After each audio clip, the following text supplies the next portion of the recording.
কয়েকটি কারখানার ফাঁকা কোলে বয়ে চলা বুড়িগঙ্গার নদীতে কালো কুচকুচে দূষিত পানির স্রোত। সেই নদীতে কিছুক্ষণ পরপর কিছু একটা ছুঁড়ে মারছেন, আবার তা টেনে তুলছেন। ছুঁড়ে দেওয়া বস্তুটি হল বড়সড় চুম্বকের চাকতি। টেনে তোলার পর দেখা যায় তাতে বিভিন্ন ধাতব বস্তু লেগে আছে। চারদিকে বিভিন্ন নৌযানের শব্দ লালকুঠি ঘাটে। বুড়িগঙ্গার ঢেউ একের পর এক আছড়ে পড়ছে এই ঘাটে। পূর্বের সূর্যের কিরণ এখানে ঝিকিমিকি খেলা করে নানা শ্রমজীবীর মুখে।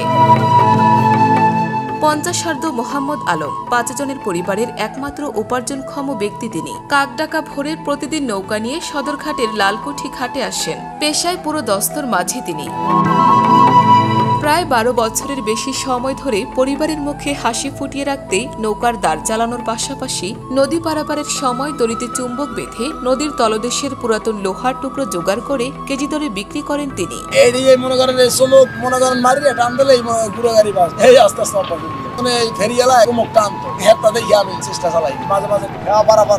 এখন কিচ্ছু নাই, এই যে জাহাজ চলাচল বন্ধ কারণে তো এই অবস্থা। আগে জাহাজ চলতো, টাক লাগতো, ভাঙতো, ঘুরাগাড়ি পড়তো, লঞ্চ তো আস্তে আস্তে উঠে যাবে, থাকবো না তো। আগের চাই তো নোংরা পরিবেশ হয়ে গেছে, আগে তো পরিষ্কার আছে। এই যে ময়লা পানি, বিল কারখানার ময়লা পানি, আগে পানি আসলে রসের মতো টলটল করে। ওই লোহা লক্ষ রুপে লোহা, এই 10-15 বছর 500, 400, 300 কোনো বেশি হয়। নদীর তো লোহাই, এই যে জাহাজ চলে বাঙ্গাই চলে। এখন তো আয় বাণিজ্য নাই, চলে না। আমগো আয় বাণিজ্য বন্ধ।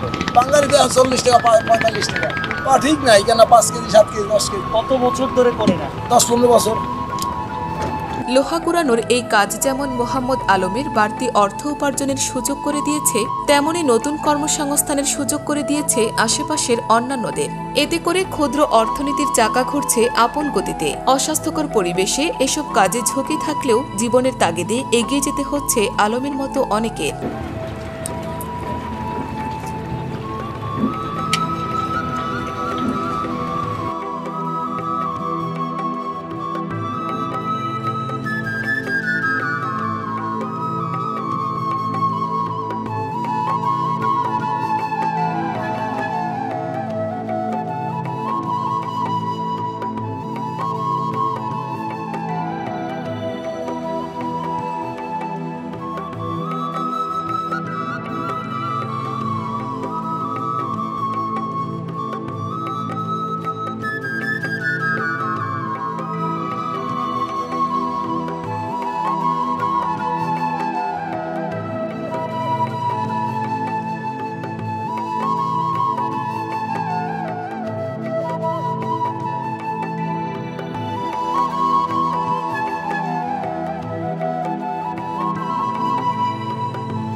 সত্য, বস্তুনিষ্ঠ ও নিরপেক্ষ দৈনিক জনবাণী।